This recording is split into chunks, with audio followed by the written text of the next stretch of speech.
Hello বন্ধুরা, আমি অনির্বাণ, তোমাদের friendly gardener, and welcome back to another video. তো বন্ধুরা, আরও একটা রোববার, আর রোববারের মুশকিল আসার নিয়ে অনির্বাণ আবার চলে এসেছি। আর আজকেও কিন্তু আছে তোমাদের পাঠানো অনেক অনেক প্রশ্ন।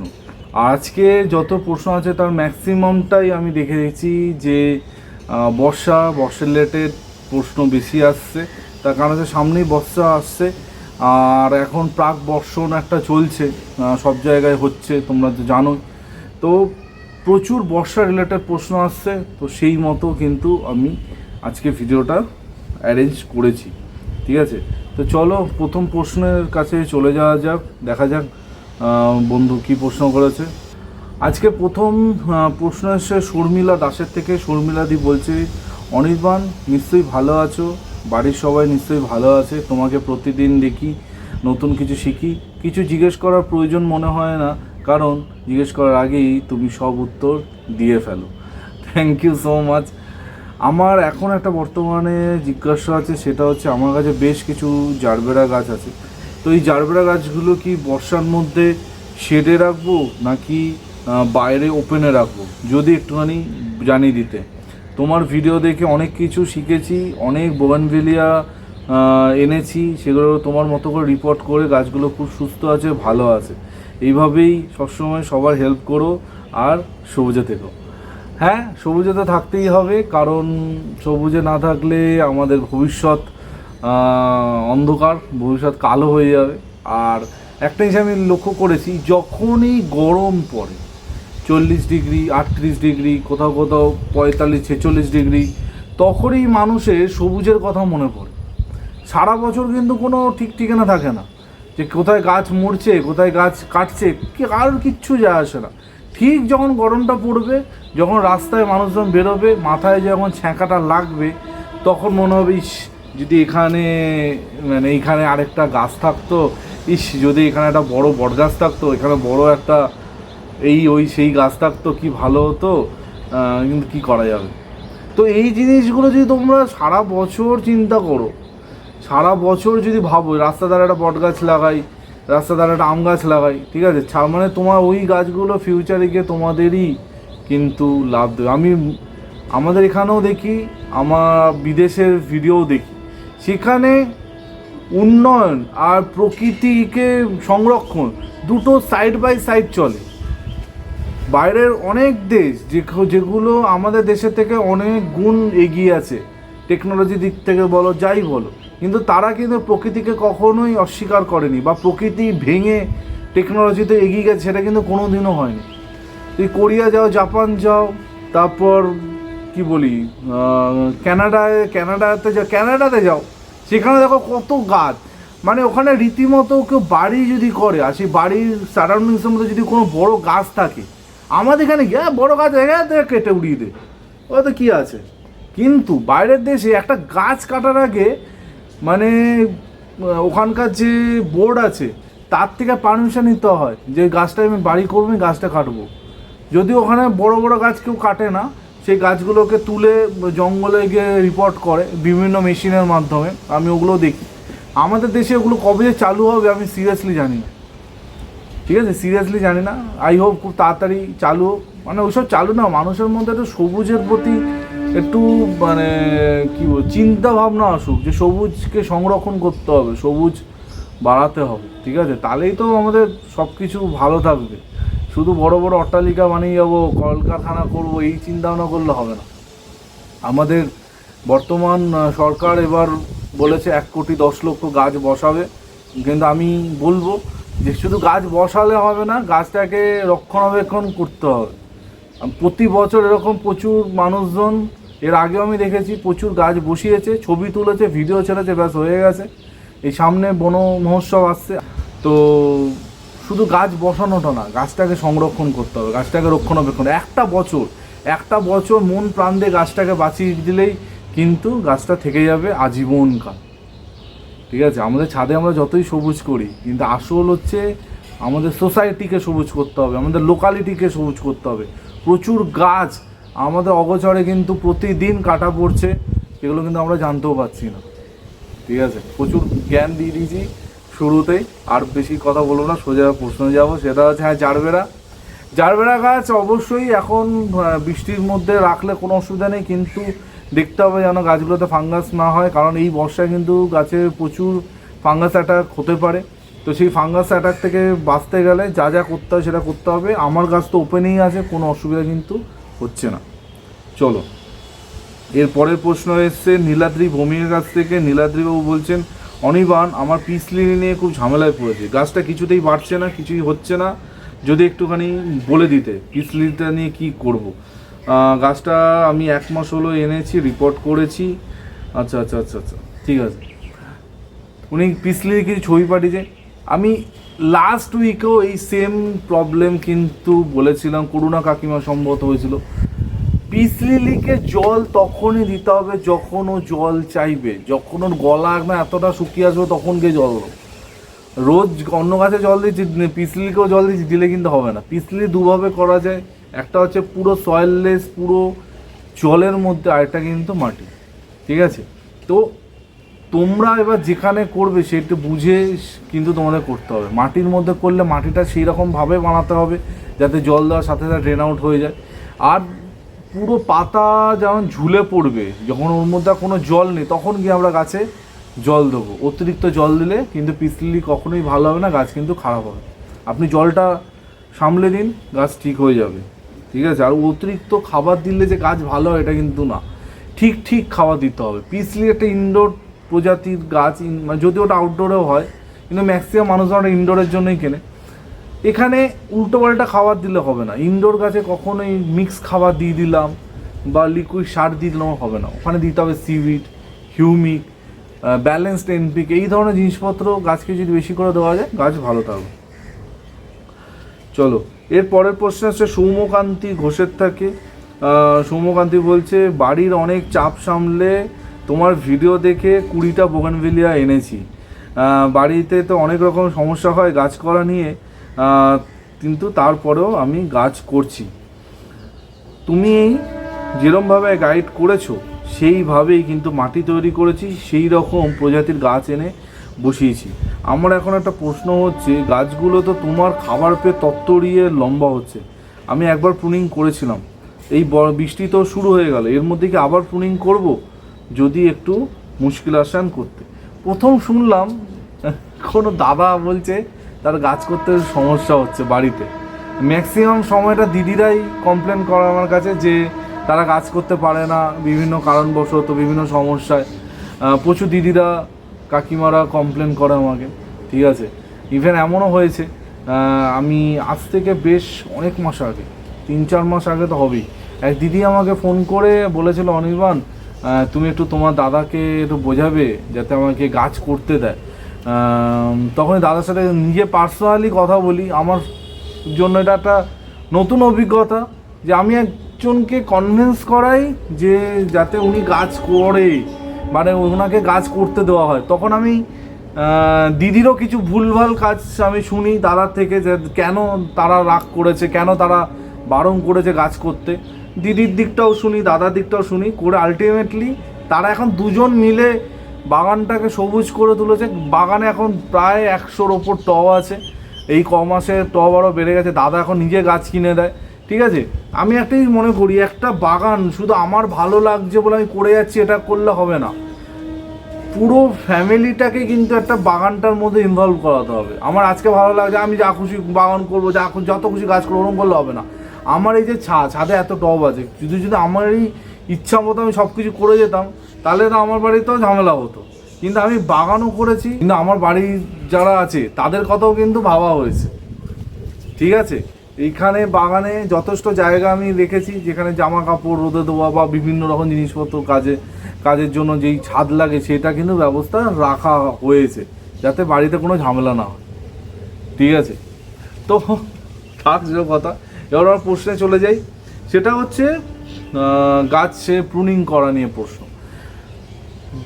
একবার যখন প্রুনিং হয়েছে, গাছে খাবার দেওয়া হয়েছে, এখন গাছ তত্তরিয়ে বাড়বে, এটাই ন্যাচারাল, এটাই স্বাভাবিক, চিন্তা করতে হবে না কিছু। আর প্রুনিং এখন করতে হবে না। আমি এরপরে কখন প্রুনিং হবে সেটা আমি নিশ্চয়ই বলে দেবো। ঠিক আছে, কিন্তু কেউ যদি মনে হয় যে না আমি এখন মনে হচ্ছে একটু প্রুনিং করে দিলে ভালো হয়, একটু বেশি লম্বা হয়ে যায়, তাহলে করতে পারো, অসুবিধা কিন্তু নেই। কিন্তু অ্যাজ সুন অ্যাজ পসিবল, মানে আজকে তুমি জানতে পেরেছো মানে আজকেই করবে, মানে এটা ফেলে রেখো না 1-2-3 দিন, ঠিক আছে? ঠিক থাকবে গাছ, কোনো অসুবিধা হবে না। প্রচুর বন্ধুরা ইনডোর গাছ নিয়ে প্রশ্ন করছি, ইনডোর গাছের ভিডিওটা বানানো হচ্ছে না, খুব তাড়াতাড়ি বানানোর চেষ্টা করছি, কারণ প্রচুর ইনডোর গাছের উপর রিকোয়েস্ট আসছে, ঠিক আছে? খুব তাড়াতাড়ি আমি করব। এর পরের প্রশ্ন এসছে অনন্যা মোদকের কাছ থেকে। অনন্যাদি বলছে, হ্যালো অনির্বাণ, কেমন আছো? ভালো আছি, তোমার ভিডিও তো রোজ দেখি, আর এখন একটা নেশা হয়ে গেছে তোমার ভিডিও দেখা। মাঝে মাঝে তুমি ভিডিও দাও না, তখন খুব মন খারাপ হয়, রাগও হয়, তখন তোমার পুরনো ভিডিওগুলো দেখতে থাকি। রিসেন্টলি জানলাম তোমার একটা ট্রাভেল ব্লগ চ্যানেল আছে, সেখানে তো দেখলাম অনেক ভিডিও দিয়েছো, দেখে তো বেশ মজা লাগলো। ওগুলো আজকাল আমি দেখা শুরু করেছি। হ্যাঁ, আমার টেকনিক্যালি দেখতে গেলে আমার কিন্তু আরও তিনটে চ্যানেল আছে, ঠিক আছে? অনির্বাণ হালদারে তোমরা তো দেখছো, আরও 3টে চ্যানেল আছে। 2টো চ্যানেলের কথা বলছি। একটা হচ্ছে আমার পডকাস্ট চ্যানেল আছে ভয়লগ, যেখানে বিভিন্ন ভৌতিক গল্প আলোচনা হয়। ভয়লগ তোমরা সার্চ করতে পারো, BHOYLOG। আর আরেকটা যেটা আমার সবথেকে মানে এই বাগানের চ্যানেলের পর যার গুরুত্ব আমার কাছে সবথেকে বেশি, সেটা হচ্ছে আমার ট্রাভেল ব্লগ, সেটা হচ্ছে হাঙ্গেরিয়ান, যেখানে প্রতি বছর আমি বিভিন্ন জায়গায় ঘুরতে যাই, সেই সব ভিডিও ওখানে পোস্ট করা হয়। খুব তাড়াতাড়ি চ্যানেলে 2খানা বড় ভিডিও আসবে। আমি রিসেন্টলি উজ্জয়ন গেছিলাম আর মেঘালয় গেছিলাম, সেই ভিডিওগুলো খুব তাড়াতাড়ি তোমরা দেখতে পাবে, খুব তাড়াতাড়ি আপলোড হবে, ঠিক আছে? তো যদি কারোর মনে হয় যে একটুখানি ঘুরে আসবো, একটু দেখবো অনির্বাণ কী করে, ডেসক্রিপশন বক্সে লিঙ্ক দিয়ে দিচ্ছি, ওপর আই বাটনও থাকছে, তোমরা কিন্তু চাইলে আমার ওই চ্যানেল দুটো ঘুরে আসতে পারো, ঠিক আছে? এবার দিদির প্রশ্নে যাই। তো অনির্বাণ, আমার একটা সমস্যা হচ্ছে, সেটা হচ্ছে দত্তপ্রিয়া গাছটার বয়স 3 বছর হয়েছে। আমি কিন্তু ভয়ে গাছটা কোনোদিনও প্রুনিং করিনি। দত্তপ্রিয়া গাছ কাটলে কি গাছ খারাপ হয়ে যায়, গাছ কি মরে যায়, আমাকে কেউ একজন বলেছিল। তো তুমি কি বলো, গাছটা কি প্রুনিং করে দেবো? অবশ্যই মুশকিল আসানে আমার প্রশ্নটা নিও। আমি জানি না এই ধরনের কথাগুলো কোন এরিয়া থেকে আসে বা কে বলে। যে কোনো গাছ, পৃথিবীর যে কোনো গাছ যদি সঠিকভাবে প্রুনিং করা হয় কোনোদিনও মরবে না। আর দত্তপ্রিয়া গাছ মানে অবশ্যই প্রুনিং করা দরকার। আমি আমার গাছটা গত বছর প্রুনিং করেছিলাম, দেখিয়েছিলাম তোমাদের। আমি আমার অত বড় একটা চাপা গাছকে এবার পুরো কেটে ফেলেছি, হাফেরও কম করে দিয়েছি, সেখান থেকে সুন্দর পাতা ছাড়ছে। তো জানি না আপনাকে কে বলেছে এই কথাগুলো দত্তপ্রিয়া গাছ নিয়ে। আপনি চোখ বন্ধ করে গাছটাকে প্রুনিং করুন, কোনো অসুবিধা হবে না, 100 বার প্রুনিং করুন। আজকাল মানে আমি দেখি কিছু কিছু মানুষজন যাদের মানে বাগান করা নিয়ে আজ পর্যন্ত আমি কিছু দেখিনি, মানে তার নিজস্ব বাগানে কি বাগান আছে আজ পর্যন্ত কিচ্ছু দেখিনি, কিন্তু তারা বাগান নিয়ে অন্যান্য মানুষদের এত জ্ঞান দেয়, যদিও আমি নিজেকে কোনো দিনই বিশাল বড় জ্ঞানী গুণী মনে করি না। আমি নিজেকে মনে করি আমি শিখছি, তোমাদের শেখাচ্ছি। কিন্তু কিছু মানুষজন মানে আজ পর্যন্ত তাদের বাগান কি আছে আমি কিন্তু দেখিও নি, জানিও না, আর সে বলেও নি, কিন্তু বাগান নিয়ে তাদের প্রচুর জ্ঞান। আর এইসব মানুষরা হচ্ছে মানে ডেঞ্জার, একদম কোট ডেঞ্জার। নিজেরা তো কিছু করবে না, লোককে ভুলভাল জ্ঞান দেবে, জ্ঞান দিয়ে কিন্তু আলটিমেটলি তোমাদের বাগানেরই ক্ষতি হবে। আমি জানি না আপনাকে কে বলেছে দত্তপ্রিয়া গাছ নিয়ে, গাছ কাটলে গাছ মরে যাবে, ঠিক আছে? তার বাগানটা একবার গিয়ে ঘুরে দেখে আসুন তো, কি কত কোটি গাছ আছে তার বাগানে, কি আছে না আছে। থাক, আর বেশি কন্ট্রোভার্সিয়াল কথাবার্তা বলে লাভ নেই। ইদানিং আমি প্রচুর কথাবার্তা এমন বলছি, মানুষজন আবার আমার উপর ক্ষিপ্ত হয়ে উঠছে, বিভিন্ন মাধ্যমে তারা সেগুলো ইনডাইরেক্টলি আমাকে মিন করে বিভিন্ন কথাবার্তা বলছে। ভালো লাগছে, বেশ মজা লাগছে যে আমার ভিডিও, আমার কথা কাকা জ্যাঠারাদের আজকাল এত জ্বালা ধরছে। আর অনির্বাণ তো সবসময় সত্যি কথাই বলে, জ্বালা ধরাটা তো স্বাভাবিক, ঠিক আছে? এর পরের প্রশ্ন এসছে অনন্ত বর্মনের কাছ থেকে। অনন্তবাবু বলছে, অনির্বাণ খুব সমস্যায় পড়েছি একটা গাছ নিয়ে, সেটা হচ্ছে স্বর্ণচাপা গাছটা তো এনেছি, ফুলও হচ্ছে, কিন্তু ফুল হতে হতে হঠাৎ করে দেখছি গাছটার পাতা কালো হয়ে যাচ্ছে, খসে পড়ছে, কিছুতেই কিছু বুঝতে পারছি না। গাছটা বাইরে আছে, গাছটাকে কি ভেতরে না রাখবো, কি হচ্ছে যদি একটু বলো। এই গাছে একটা ফাঙ্গাসের টেন্ডেন্সি আছে, গাছটা কিন্তু ফাঙ্গাস লাগার টেন্ডেন্সি আছে। আপনি গাছটাকে ঘরের ভেতর ঢোকাতে হবে না, আপনি সেমি শেড জায়গায় রাখুন আপাতত। গাছে কোনো রকমের খাবার দেবেন না, ফাঙ্গিসাইড স্প্রে করুন, ঠিক আছে। আর ঠিক মাটি যখন শুকিয়ে যাবে একদম কমপ্লিটলি ড্রাই, তখন হিউমিক অ্যাসিড গোলা জল গাছের গোড়ায় দিন, ঠিক আছে। আর সপ্তাহে একদিন করে ফাঙ্গিসাইড স্প্রে করুন। কন্ট্যাক্ট বেস ফাঙ্গিসাইডের থেকে আমি বলবো সিস্টেমেটিক ফাঙ্গিসাইডটা বেশি ভালো কাজ করবে। অবশ্যই উইকলি স্প্রে করুন, গাছ আস্তে আস্তে রিকভার করবে, ঠিক আছে। গাছটা মনে হচ্ছে ফাঙ্গাস অ্যাটাক হলেও হয়ে যেতে পারে। চলো, এর পরের প্রশ্ন রাজশ্রী মল্লিক করেছে। রাজশ্রী বলছেন, অনির্বাণ তোমার ভিডিও তো রোজ দেখছি, আমার একটা জানার বিষয় আছে, সেটা হচ্ছে ফল গাছ কি বর্ষার সময় রিপোর্ট করা যাবে? আমার বেশ কিছু গাছের রিপোর্টিংয়ের প্রয়োজন হয়ে দাঁড়িয়েছে, তো এখন কি আমি গাছগুলোকে রিপোর্ট করতে পারবো? যদি একটু উত্তর দিতে। তো আপনাকে বলবো হ্যাঁ, অবশ্যই ফল গাছ চাইলে এই সময় রিপোর্ট করে দিতে পারেন, কোনো অসুবিধা নেই। কিন্তু আমি যেটুকু ফল গাছ দেখো, আমি কিন্তু প্রচুর ফল গাছ করি না, তোমরা জানো আমার ফুলটাই বেশি ভালো লাগে, কিন্তু তাও বেশ কিছু ফল গাছ আছে। ফল গাছের রিপোর্টিংয়ের ভালো সময় কিন্তু বর্ষার পরে, ঠিক আছে। এটা আমাকে অনেকে বলেছিল, বর্ষার পরে করা যেতে পারে বা ফেব্রুয়ারি মাসের সময় করা যেতে পারে, ডিপেন্ড করছে কোন গাছ আপনি রিপোর্ট করছেন। অবশ্যই ফেব্রুয়ারি মাসে আমি আম গাছ রিপোর্ট করার কথা বলবো না, কিন্তু বর্ষার এই সময় করলেও করতে পারে, কিন্তু বর্ষার পরেও আই থিঙ্ক মানে খুব ভালো সময় রিপোর্ট করার জন্য, ঠিক আছে। অনেকে বর্ষার সময় ফল গাছে খাবারও দেয় না, ঠিক বর্ষার সময়, বর্ষার পরে খাবার দেয়। এক একজন এক এক রকম মানে ওয়ে অফ থটস, যেটা করলে গাছ ভালো হবে, ঠিক আছে। আর আজকে শেষ প্রশ্ন সঞ্চারী সরকার, সঞ্চারীদি বলছেন, অনির্বাণ কেমন আছো? আমি যাদবপুর থেকে বলছি, তোমার ভিডিও তো প্রতিদিন দেখি, হয়তো কোনোদিনও আমাদের মধ্যে কথা হয়নি কারণ প্রয়োজন পড়েনি, তোমার ভিডিও দেখলেই সব উত্তর কিন্তু খুব সহজে পেয়ে যায়। আমার এখন একটা প্রশ্ন আছে, আমার মা রিসেন্টলি দার্জিলিং ঘুরতে গেছিলো, তো সেখানকার ম্যাল থেকে বেশ কিছু সাকুলেন্ট কিনে এনে আমাকে উপহার দিয়েছে। যদিও তুমি বলেছিলে সাকুলেন্ট দার্জিলিং থেকে কিনতে না, মা তো হয়তো সেগুলো জানে না, মা কিনে ফেলেছে। তো সেই গাছগুলো এখন কি করব? যদি একটুখানি মুশকিল আসানে উত্তরটা দিতে খুব ভালো হতো। আশা আমার নেই, কারণ তোমার ভিডিও তো প্রতিদিন দেখি, তুমি যেভাবে বলেছো, কিন্তু তাও যদি একটা দুটো বাঁচে তো ভালো লাগবে। অবশ্যই উত্তরের আশায় থাকলাম। তো আপনাকে বলবো হ্যাঁ, মানে কি বলি, এই ভুলটা একসময় আমরাও করেছি, আমার বাবা করেছে, মা করেছে, ঠিক আছে। এমন অনেক গাছ তারা নিয়ে এসছে, ভেবেছে ছেলে খুব ভালো লাগবে। হ্যাঁ, অবশ্যই গাছ ভালো লাগার মতো জিনিস, কিন্তু কোন গাছটা নেব না এটা বুঝতে হবে। আর দার্জিলিংয়ের ওখান থেকে যে গাছগুলো আসে মেনলি ওগুলো কিন্তু পাতা সারের মধ্যে বসানো থাকে, নিশ্চয়ই আপনি লক্ষ্য করবেন, পুরোটাই পাতা সার। এই ধরনের সাকুলেন্ট এই সময় কেনা একদমই উচিত না। আর এই গরমে তো সাকুলেন্ট মানে আমাদের এখানে যেরকম গরম, এই জন্য কিন্তু সাকুলেন্ট না। হ্যাঁ, কোন সাকুলেন্ট, যদি হার্ডি সাকুলেন্ট যদি কেনা হয় সেগুলো ভালো। সৌভিকের ভিডিও যদি তোমরা দেখো, সৌভিক দেখিয়েছে হার্ডি সাকুলেন্ট কাদের বলে, যেগুলো আমাদের এই গরমে সারভাইভ করবে। কিন্তু ওই সফট সাকুলেন্ট যেগুলো সুন্দর দেখতে, ওগুলো কিনলে কিন্তু হবে গন্ডগোল। তাও আমি বলবো অবশ্যই সেটা হচ্ছে গাছের পটিংটা ইমিডিয়েটলি চেঞ্জ করুন।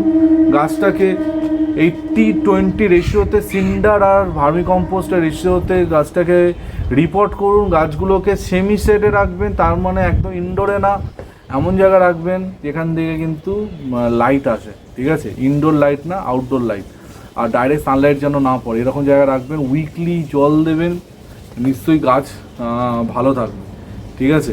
তো সাকুলেন্ট সম্বন্ধে আমার অত আইডিয়া নেই।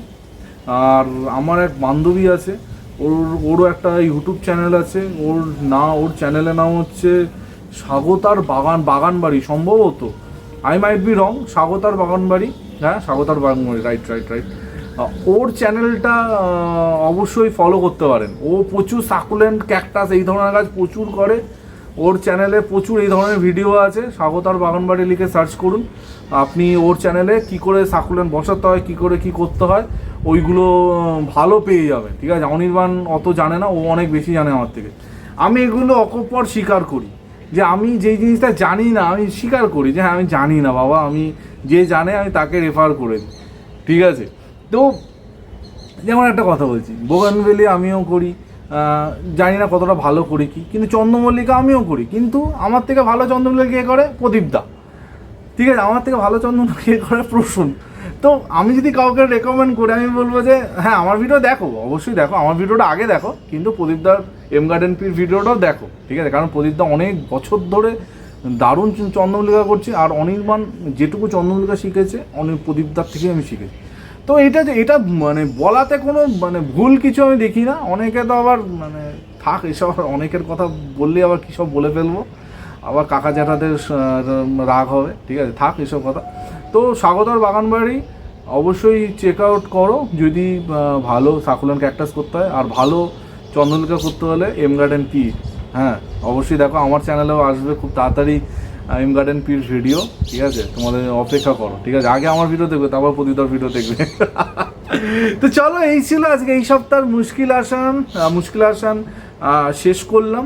অবশ্যই তোমরা তোমাদের মুশকিলগুলো কমেন্ট সেকশানে ছেড়ে যাও। নেক্সট উইক আমি কথা দিচ্ছি চেষ্টা করব তোমাদের মুশকিল আসান করে দিতে। ঠিক আছে, এক সপ্তাহে সবার প্রশ্ন নিলে ভিডিওটা 1 ঘন্টা হয়ে যাবে, তখন তোমাদের দেখতে ভালো লাগবে না, তোমরাই বলবে অনির্বাণ এত বড় ভিডিও বানাচ্ছ। ঠিক আছে, ছোটো ছোটো ভিডিও তৈরি করি, তাও দেখবে 18-20 মিনিট হয়ে যায় বক বক করতে করতে। তো এই বলে আজকে ভিডিওটা এখানে এন্ড করছি। কালকে ঠিক সকাল 11টা অনির্বাণ আবার চলে যাবে নতুন ভিডিওর সাথে। টিল দেন সবাই ভালো থেকো আর সুবিধা থেকো, ততক্ষণের জন্য বাই বাই।